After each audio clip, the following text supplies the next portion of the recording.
नमस्कार। धर्म कथा में आपका स्वागत है। भगवान श्री कृष्ण पर माखन चोरी का आरोप तो आपने सुना होगा, लेकिन क्या आप जानते हैं तमाम लोकों के स्वामी भगवान श्री कृष्ण पर मणि चोरी का भी आरोप लगा है। जी हाँ, आज मैं जो आपको कथा सुनाने जा रही हूँ, इस कथा का वर्णन श्रीमद् देवी पुराण के प्रथम खंड में मिलता है। तो चलिए शुरू करते हैं आज की कथा मेरे यानी वंदना के साथ। तो द्वारकापुरी में एक छोटी सी जगह थी जिसके राजा का नाम था राजा सत्राजीत। वो भगवान सूर्य के अनन्य उपासक थे, यानी कि भगवान सूर्य को बहुत मानते थे और भगवान सूर्य भी उनकी भक्ति से बहुत प्रसन्न थे। इसीलिए भगवान सूर्य ने राजा सत्राजीत को एक मणि दी थी। अब इस मणि की खासियत क्या थी? इस मणि की खासियत ये थी कि ये मणि जिसके पास भी होती थी ना, उसके चारों तरफ एक अलग ही आभा मंडल चलता था, अर्थात वो व्यक्ति स्वयं सूर्य की तरह ही चमकता था। और दूसरा, ये मणि पूरे दिन में 8 बार सोना दिया करती थी। 8 बार इस मणि से सोना निकलता था। तो एक बार राजा सत्राजीत ने इस मणि को धारण किया और द्वारकापुरी में श्री कृष्ण से मिलने चले गए। अब जब वो मिलने जा रहे थे और जब वो मिल रहे थे ना, तो जितने द्वारकापुरी में लोग थे, वो भगवान श्री कृष्ण की जगह राजा सत्राजीत को देख रहे थे, क्योंकि उनके चारों तरफ जो आभा मंडल था ना, वो बहुत ज्यादा था। वो सूर्य की तरह चमक रहे थे और सब लोग उनको देखकर बहुत ज्यादा हैरान हो रहे थे कि भाई देखो क्या प्रभावशाली आभा मंडल है इन राजा का। खैर, राजा सत्राजीत ने श्री कृष्ण से मुलाकात करी और वापस आ गए। जब वो वापस आए तो उनकी मणि को राजा सत्राजीत के ही छोटे भाई प्रसेन ने धारण किया और वन में आखेट करने यानी कि शिकार करने के लिए चले गए।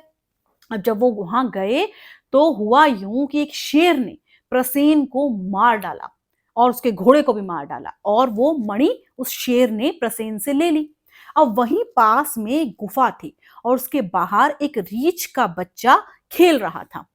वो रीछ का बच्चा उस गुफा के बाहर खेल रहा था। वो किसका बच्चा था? वो बच्चा था जामवंत जी का। जामवंत जी आपको याद आएंगे। त्रेता युग में जब भगवान श्री राम ने रावण के ऊपर चढ़ाई की थी ना, रावण से उनका युद्ध हुआ था, तो भगवान श्री राम ने जो सेना बनाई थी, वानरों और रीछों की बनाई थी। और उस सेना के जो सेनापति थे वो जामवंत जी थे। और तभी भगवान श्री राम ने जामवंत जी को एक आशीर्वाद दिया था कि आप जब तक, जितने युगों तक जीना चाहते हैं, रहना चाहते हैं, आप रह सकते हैं।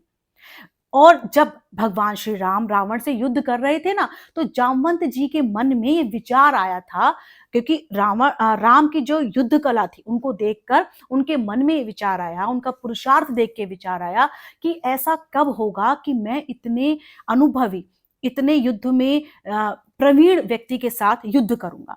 अब तब तो युद्ध कर नहीं सकते थे त्रेता युग में, क्योंकि वो तो उन्हीं की टीम में थे ना, उन्हीं की युद्ध की सेना में थे। खैर, वो बात वहां पर खत्म हो गई।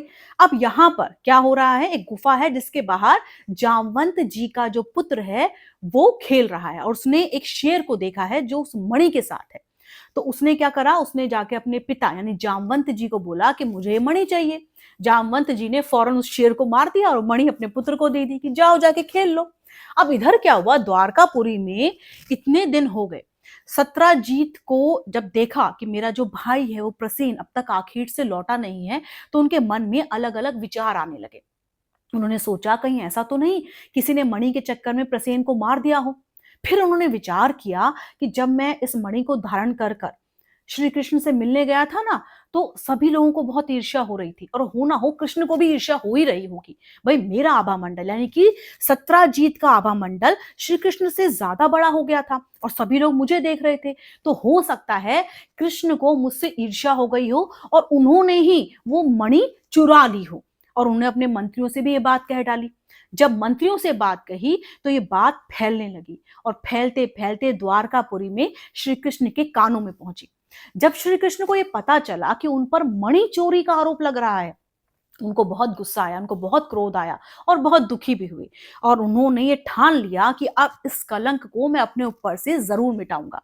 तो उन्होंने क्या किया, उन्होंने अपने मंत्रियों को बुलाया और कहा कि भाई मैं जा रहा हूं, अब उस मणि को ढूंढ कर लाऊंगा ही, तभी वापस आऊंगा। इस पर द्वारकापुरी के कुछ लोग उनके साथ हो लिए। तो वो लोग गए। कुछ दूर जाने पर, अंदर वन में जाने पर, उन्हें प्रसेन, राजा प्रसेन का शव मिला। थोड़ी दूर पर उनके घोड़े का शव मिला और थोड़ी ही दूरी पर उन्हें एक शेर का शव मिला और उधर एक गुफा मिली। तो अब श्री कृष्ण समझ गए कि अब जो भी राज या रहस्य जो भी है ना, वो उस गुफा के अंदर है। तो उन्होंने उन लोगों से कहा कि भाई तुम ऐसा है, मैं तो इस गुफा के अंदर जा रहा हूं और कुछ भी हो जाए तुम लोग अंदर मत आना। ये कहकर श्री कृष्ण अंदर चले गए और उन्होंने गुफा को अंदर से बंद कर लिया। जब वो अंदर पहुंचे तो उन्होंने देखा कि जामवंत जी का पुत्र जो है वो मणि के साथ खेल रहा है।